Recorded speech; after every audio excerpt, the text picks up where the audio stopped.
They just moved it on me. We're all All set. right. Okay, thanks everybody. So what I'll be telling you about today is a sort of small collection that I have that I've exhibited that revolve around this one particular issue from Spain, sort of the classic era of Spain stamps, Spanish stamps, where they introduced some sort of novel technologies in their stamp design and stamp production. I'll be telling you today about the first multicolored stamps from Spain and the first perforated stamps from Spain. And one reason why this has sort of captivated me is that, well, first of all, the stamps are very pretty, as you can see on the right there.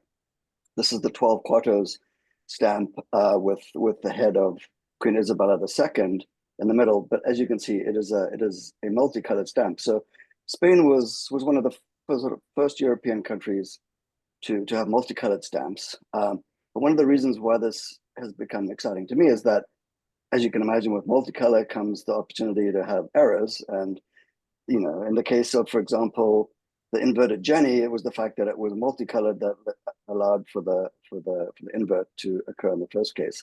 And we'll see today that at least one of the errors that we'll talk about is an invert that happened in this particular issue. One of the good things about this issue is that, unlike the inverted Jenny, where there's only 100, there are probably more like 1,000 to 5,000 of these inverts that were produced. Now, whether that's still what's in existence is not clear, but it's possible to find these on eBay, for example. So it's possible to sort of put these into your collection. And it's a very pretty invert. I'll show you an example from my own collection. So one of the things, let me see. So one of the things that I want to start with is just a little bit of background into Spanish stamps and talk a little bit about why these particular ones that we'll talk about today are sort of so innovative and, in my opinion, so beautiful. So the first few slides just are examples that I downloaded from stampworld.com of the first issues of Spain from 1850 to 1865. And one thing that you'll notice is that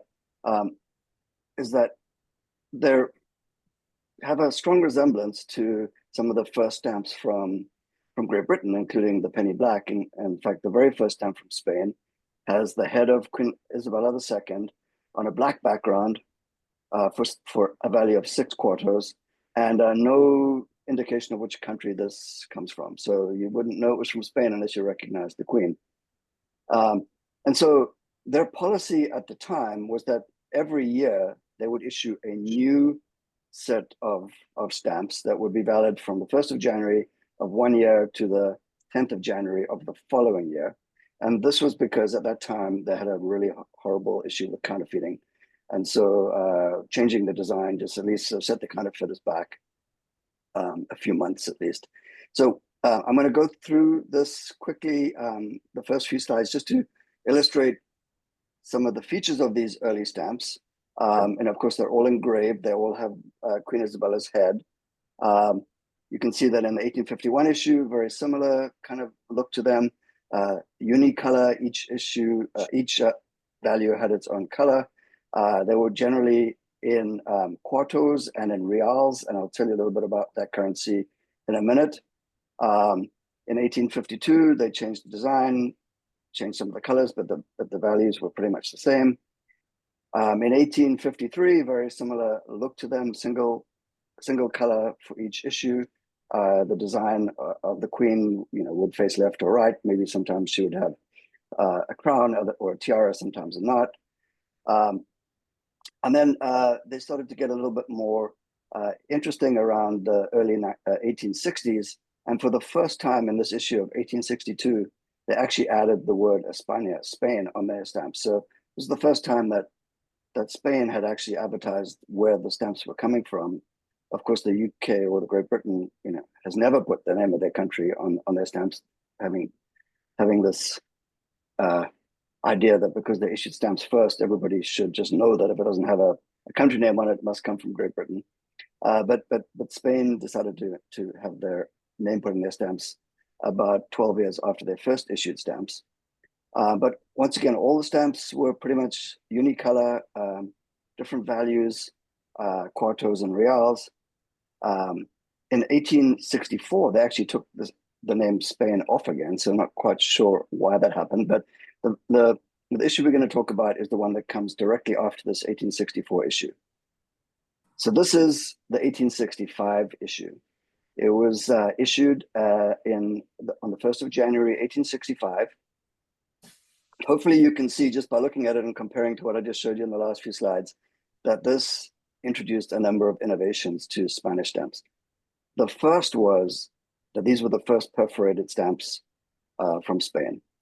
Now, Spain was not the first country to perforate their stamps. Great Britain had done it almost 10 years earlier. This was the first time that they had tried to do it. The second innovation is that they introduced two values, the 12 quarters and the 19 quarters, that were multicolored.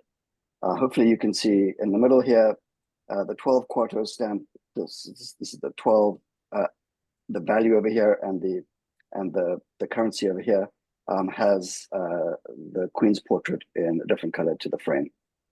So the purpose of this innovation is to show how the novelty of these first perforated and multicolor stamps, or to highlight them, and also to show some of the resulting errors that came from these novel innovations. So just to put this in perspective, the United Kingdom or Great Britain didn't issue multicolored stamps until the Jubilee issue of 1885 or something like that. So multicolored stamps were still quite innovative in Europe at the time, and of course around the world. And as we'll see in a minute, can lead to some interesting errors. So just a little bit of historical context, because I think the stamp issue is so much fun because it sort of actually reflects some of the turbulence that was going on in Europe, but certainly in Spain at the time. So just two slides, a little bit on what was going on in Spain, a little bit about Queen Isabella II. So the middle of the 1800s were a really turbulent time in Europe, of course, also in the US with anti-slavery issues and things like that. But Europe was undergoing multiple revolutions. Spain was ruled by Queen Isabella II, who was not a particularly popular queen. One reason was that she was the queen from the age of 3 years of age. Her father was of a sort of a Bourbon lineage. His name was King Ferdinand the Seventh, and when he died, he had changed the constitution of Spain to allow his daughter to become queen, as opposed to the next, I shouldn't say available, but the next male heir, or the next male pretender to the throne. And in fact, one of those pretenders was the king's brother named Carlos, and who actually did not recognize Isabella as the queen, and launched a civil war. And these were sometimes called the Carlist Wars. They went on for probably 30 years, and ultimately, you'll see in a minute, Queen Isabella was deposed. In fact, she lived in some sort of fear almost all of her life, and she actually survived a regicide attempt in 1852. This is a postcard that shows that event. She was actually stabbed by a bishop in her church, who that's him kneeling on the ground with a knife into her belly. It turns out she survived because she had a baleen whale corset on, which was kind of typical at the time, and it deflected the blade. But she didn't, she didn't pass away, but she was constantly under threat of being deposed, and ultimately in 1868, in what's sometimes known as the Glorious Revolution, she was overthrown and she abdicated, and she was exiled to France.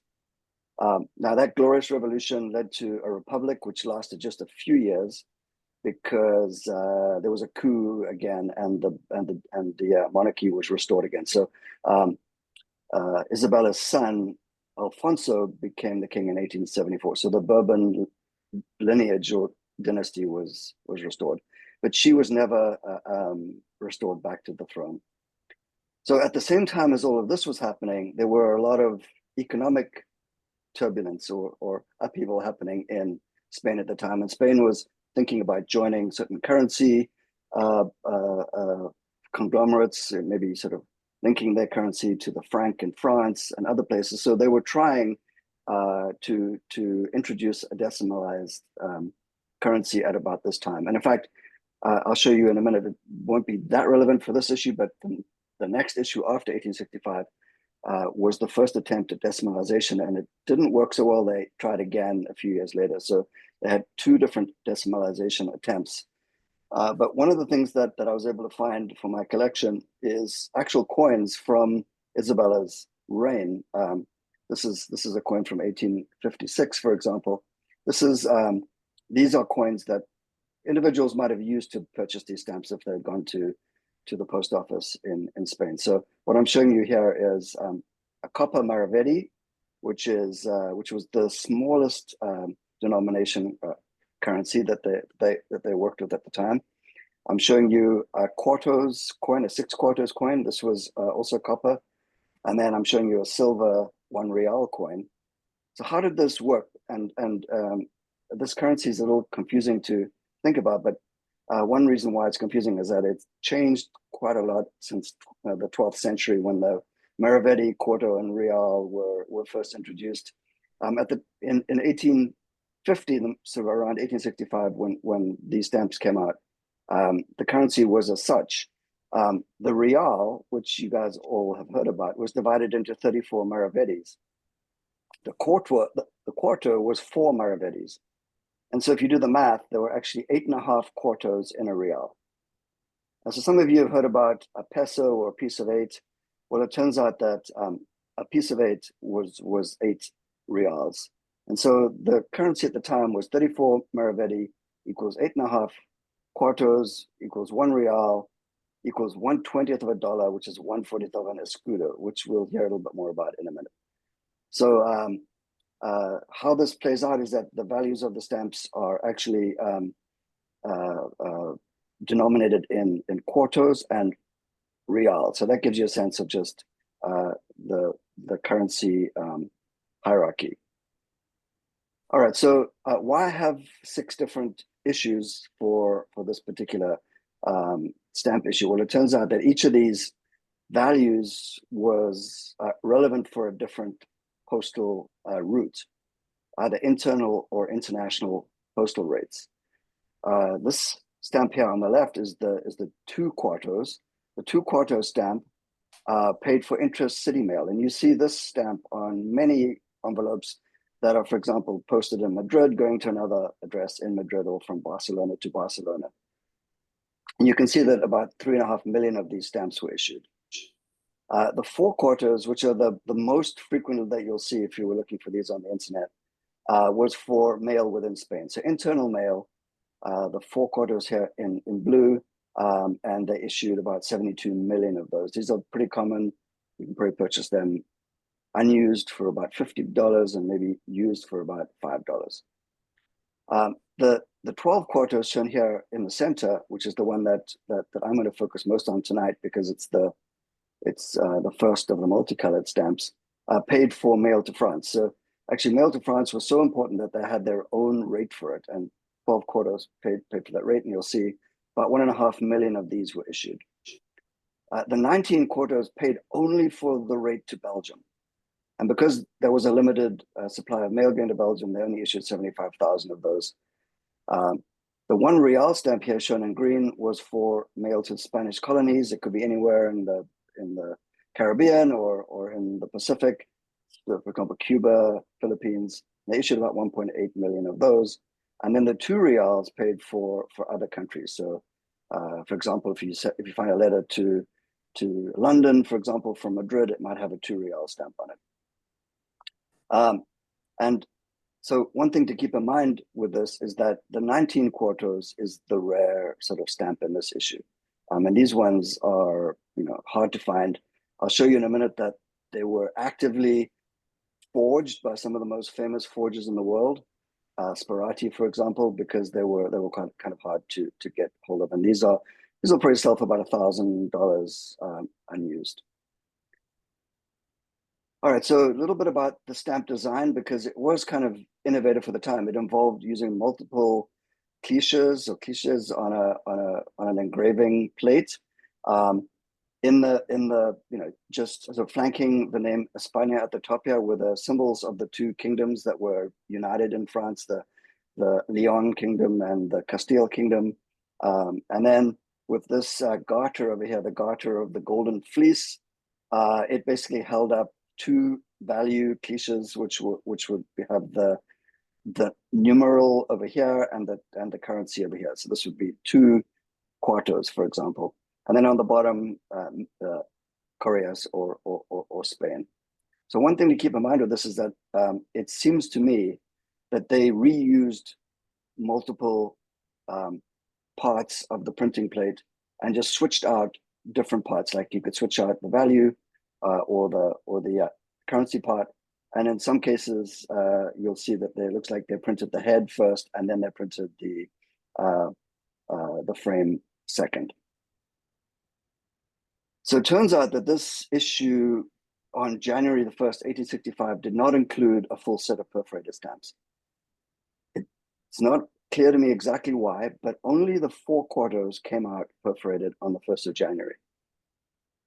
It could be that they were testing this idea. It was still a little bit too novel, and they didn't want to issue it, the entire set in this way.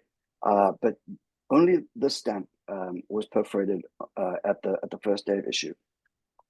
I'm going to make the case during this presentation that this perforation thing was kind of novel. It seems both to the post office and to mail users. And I have multiple examples, and you can find them on the internet, of stamps that are being cut with scissors, even though they have the perforations on them already. And so it seems like people were just not familiar enough to use them in the intended way. And so I think it reflects a little bit on the novelty. But it turns out that the remaining issues, the 2 quartos, the 12 quartos, etc., were issued perforated at the beginning of June 1865. So they felt satisfied enough with the perforation process on the 4 quartos that the remaining stamps were issued perforated and in perf 14 in the middle of the year. So this was printed using engraving at the Fabbrica Nacional do Selo. It's on white unwatermarked paper, mostly imperforate except for the 4 quartos. And this is the name of the engraver who engraved many stamps for the early classic Spanish series. And in fact, his engravings were used in future issues as well. And I'll show you that, in fact, in future issues, they reused some of the same head types, for example, that they used in this issue. So the 4 quartos and the 12 quartos represent the sort of the novelty of this issue. And it's actually kind of difficult to find them both used on the same envelope. This is the only one that I've ever seen. It's from my collection. But basically what this is showing is on the left here, sorry, on the right here, a 12 quartos multicolored Queen Isabella stamp, and then 6 of the 4 quarto stamps. What this is showing, and because this has been sent to France, basically from Usca in Spain to Pau in France, it would have normally only required a 12 quarto stamp, but it looks like it is triple uprated, or at least it's paying the triple rate from Spain to France. And it must have been a very heavy enclosure in this envelope. Some of you will see in some of the other examples, I'll give this 5-cent stamp over here, 5-cent time. Every envelope coming into France was surcharged an additional 5 centimes, and the recipient had to pay that 5 centimes in order to get the envelope delivered to their home. So this is it may not sound like this is particularly interesting or rare, but I've never seen another example with both of these stamps on the same envelope, the perforated version of the 4 and the imperf version of the 12. So let's talk a little bit about the 4 quartos first. I have some examples of color proofs and essays. You can see that, for example, it was proofed in black, it was proofed in brown, it was actually proofed in the colors that were ultimately picked for the 12 quartos. And then I have an example here which looks like a proof just of the head, the same head that will be used in the 12 quartos and the 19 quartos. So this tells me that they were probably printing the heads first and then printing the frame afterwards in the examples with that were printed multicolor. So a little bit more about the 4 quartos. It was issued perforated 14 in January 1865. it turns out that two printing plates were used for the four quarters, a type 1 and a type 2. I'm hoping that you can see the difference between them in these blow-ups of the stamps, but you have to focus here on the denomination or the currency over here. You can see the CS, which is the quartos symbol. The S is, as shown here on the right, kind of thin and fat. And there's a second version of type 2 where the S is sort of condensed and fatter. So my research that really leads me to think that the type 1s were issued first and the type 2s were issued second. I've only ever seen them used from September 1865. So it looks like the type 2s might have been either a retouched plate or a new cliche put in over here to maybe restore some wearing that was found in this CS. I'm going to show you in a minute that this 4 quarters value was issued imperforate as well, but only a very small number of those were issued imperforate. And they were caught very early, and only a few of them are known used, and all of them are this type 1. So if you find on the internet somebody trying to sell you an imperforate for CS, which is kind of easy to fake because you just got to trim off these perforations, and it has this type 2 quartos, you know that you're being sold a fake.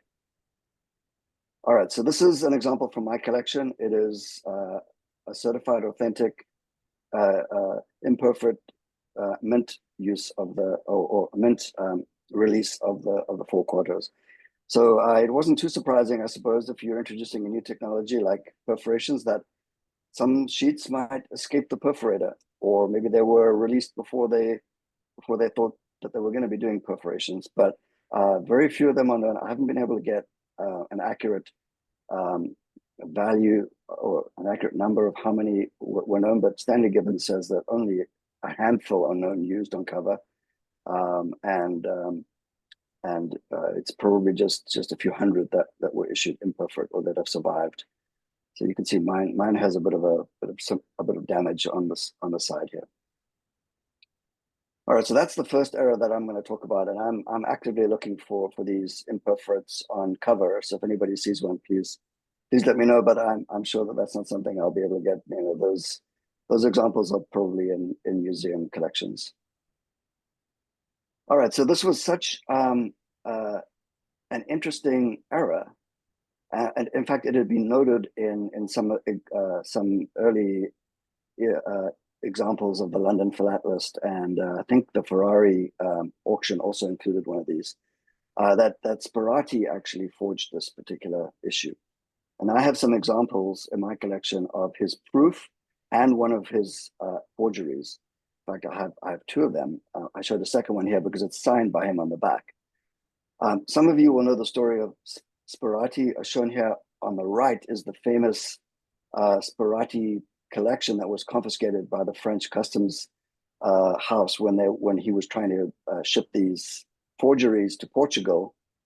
You can see here in the top right that one of the stamps in this particular issue, the 19 quartos, was actually one of the stamps that he had forged and was trying to sell in Portugal. But he also had some of these imperfect versions for sale as well. So some of you will know that he was ultimately not found guilty of customs abuse, but he was found guilty of forgery because he was able to prove by recreating all of these again that they were not, that he was not trying to smuggle real stamps, but that he was trying to sell forgeries. This issue was also forged by another famous forger, Fournier. This is an example from a page that was published by the Geneva School of Arts that obtained all of Fournier's forgeries and basically put together this reference list or this reference examples and made multiple copies of it so that people could learn to identify the Fournier forgeries. But you can see here that Fournier forged a block of 4 of this imperf issue. He also forged the 2 color versions over here. I'll talk more about this one in a minute. All right, so let's talk a little bit about the 12 quarters. Shown here on the right is the actual stamp that was issued on the 1st of January, 1865. You can see that it's multicolored.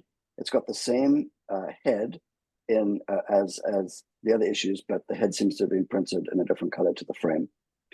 I have examples in my collection of proofs of this. It was printed in multiple different colors. To show you one example here where they had a black head with a pink frame. All right, so that paid the rate to France. You can imagine that given the fact that there was a multicolor process involved where it looked like you had to print one part first and the other part second, that maybe some errors would emerge, including an invert. And it turns out that that did, in fact, occur in this particular case. However, not in the same way that the inverted Jenny occurred. So in this particular case, it turns out that just one stamp of the 200 stamps in the sheet has the inverted head or the inverted frame. And I'll talk a little bit more about how that might have happened. But here's an interesting sort of question. I mean, this is what the stamp kind of looks like. Either it's got an inverted head, inverted center, like the inverted Jenny, or the head is normal, but it's got an inverted frame. It was initially talked about in the Ferrari in the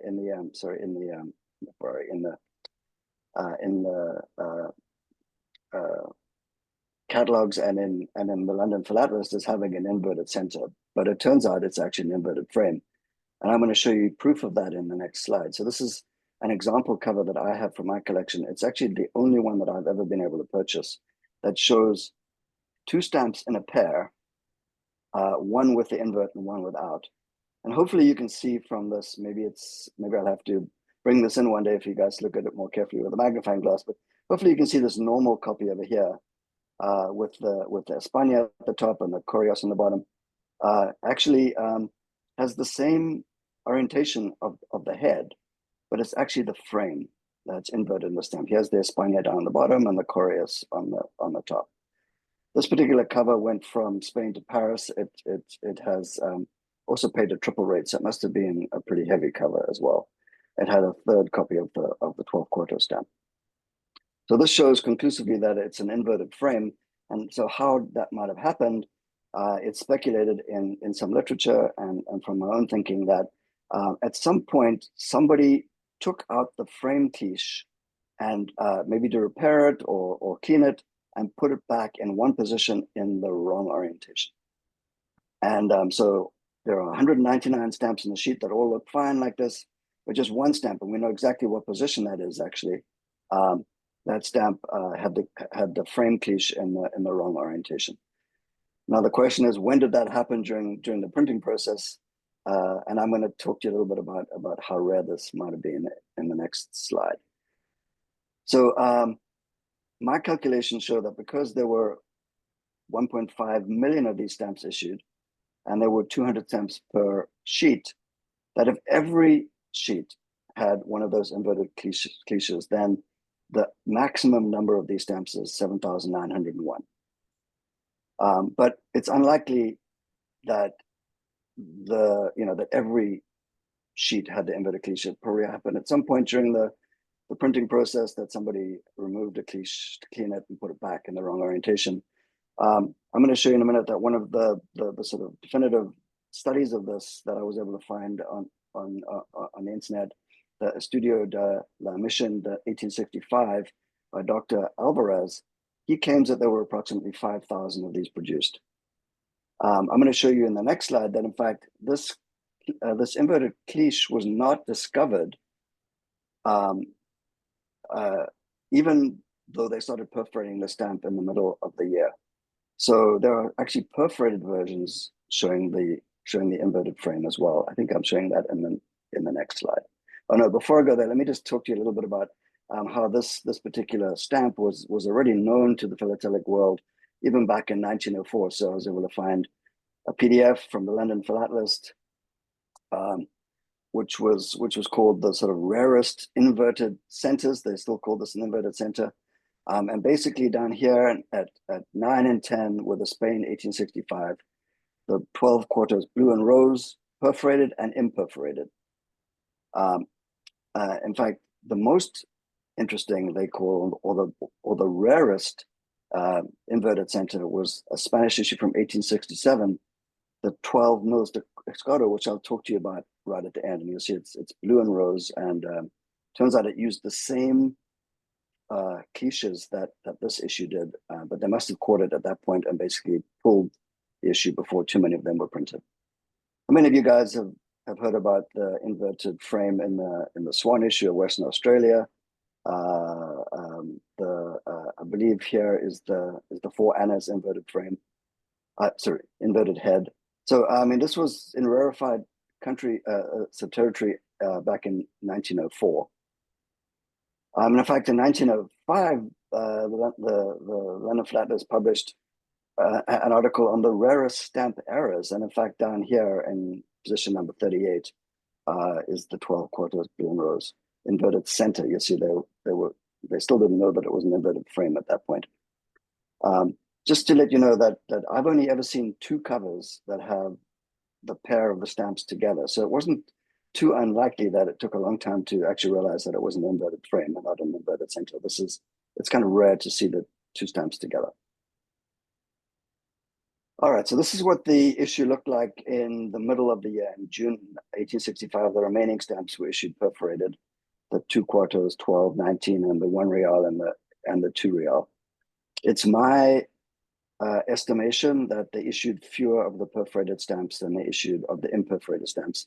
Presumably, they started perforating them and sent them out to post offices, but there was already a stock of the imperf ones that continued to be used throughout the year, and it's there's just fewer of these ones to be found. So generally speaking, if you're looking for them on cover or mint, they're more expensive in the perforated variety, except for this one, of course, which is more expensive in the imperf variety.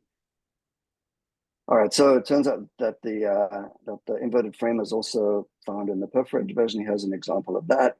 Hopefully you can see the perforations, very ugly looking perforations in these early issues, because I think the perforator was not perfected at that point, but here's the normal head with the inverted frame. All right, I mentioned earlier that I have examples from all of the stamps in this issue of them being cut with scissors. Here's a very clear example of over here on the right, where you can see the perforated. The perforations are clearly there, but somebody's going to cut them out with scissors anyway. This is the cover from my collection where all 4 of these stamps, it's hard to see, but maybe you can see it on this one down here, have perforations but have been cut out with scissors. So maybe this reflects the fact that this was still a sort of a novel idea in the public, or maybe at the post office, and they were actually using scissors as opposed to tearing them apart, as you might expect. All right, so I'm getting to the end of the presentation. I'm going to talk now about how the stamp issue influenced future stamp issues in Spain for the next few slides. I mean, it might have been the fact that some of these ideas were so novel, maybe it was expensive to produce or difficult to produce. But in 1866, when they decommissioned the 1865 issue, they replaced it with an issue in 1866, the same values, 2 quartos, 4, 12, 19. I'm going to talk about those in a minute. But they went back to having monochrome stamps, so no more multicolored stamps. And maybe they had this idea that they were, as I said, too expensive or too difficult to produce. But they did keep the perforations.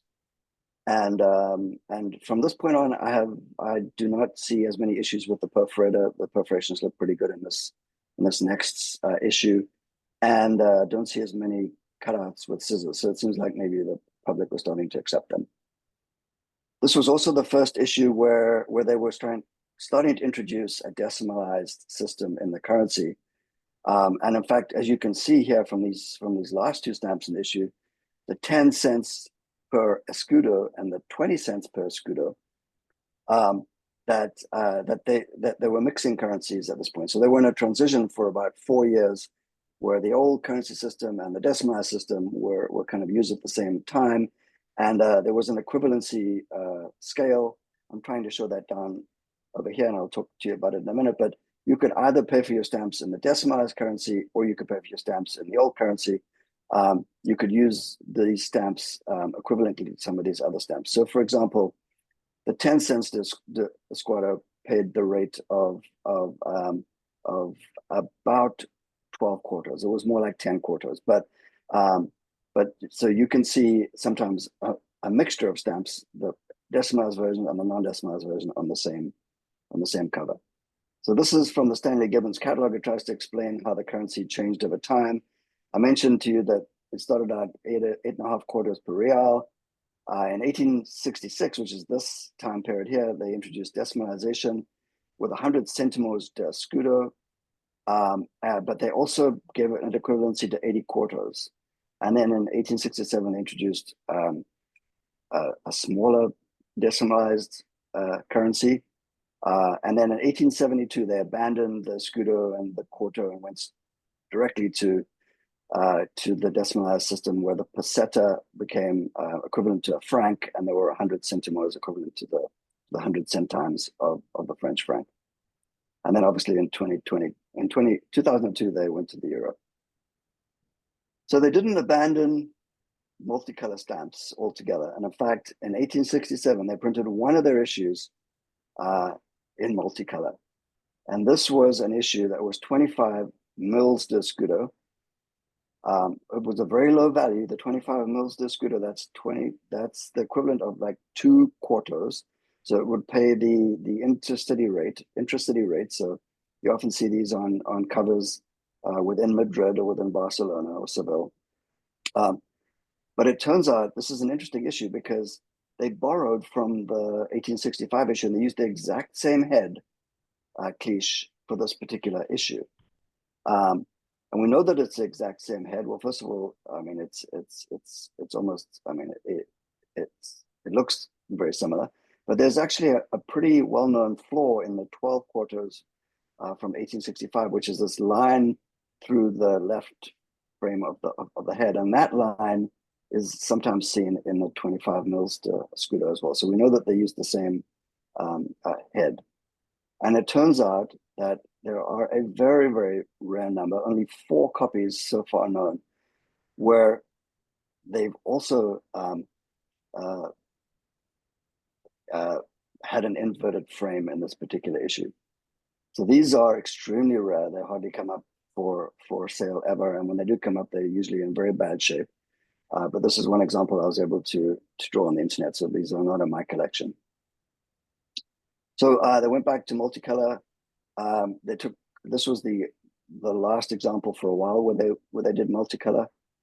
And it turns out that in 1868, they went back to monochrome for the 25 mils de escudo. So I get the feeling that these were, they were fun to look at and people really liked them. And to be honest, I think they're very, very pretty stamps, but they might have been too difficult to make, too expensive, and not really worth it, especially for such a low value. This is 2 quarters, which is like, the lowest stamp value in the set. So I was quite pleased to see that the Spanish postal system has recognized the value of these 1865 stamps in their stamp issuing history. And in fact, in 1965, they commemorated the anniversary of these stamps with a commemorative issue. And you can see that shown here, 5 pesetas, 1 peseta, and 80 centos issues. This is the 19 quartos here, which is shown in multicolor as well. Unfortunately for me, they didn't show the 4 quartos or the 12 quartos in this issue. These are the only 3 stamps. Otherwise, it would have been almost the perfect commemoration for me. And I'm going to end with some conclusions just to tell you. Hopefully, I've told you that the 1865 issue introduced various novel technologies to Spanish stamps, and that these novelties contributed to some interesting varieties and errors that are sort of eminently collectible. You don't have to be a millionaire to collect these varieties. And lastly, that these issues reflect the turbulence and the changes in currency that were happening around that time. And it's something that I'm hoping to form a larger collection on, which is that transition period where they had the old currency and the new currency on the same stamp, on the same covers, and you can see examples of those. And so I'm going to end just by saying that I've had some great references to work from, including a publication called The Postal History of Spain, the Serrani Guide, those 2 London Philatelists issues that I mentioned earlier, and then this issue shown here on the right, Dr. Alvarez talked quite extensively about this issue from 1865. This was published at its centenary as well, so in 1965. And with that, I'm going to end, and hopefully, if there's some questions, I'll be happy to take them. Thanks. Great, great, very nice. Frank, this the book by Alvarez, is that also translated into English, or is it just in Spanish? I have used Google Translate to translate it into English. Oh, I have, it's yeah, I available mean, online? I can, well, I'll tell you what I did. I mean, I basically scanned the entire issue. It's probably 20 pages. And then I just used Google Translate. I don't know if I saved the English version of that or whether I just did it page by page just to read it.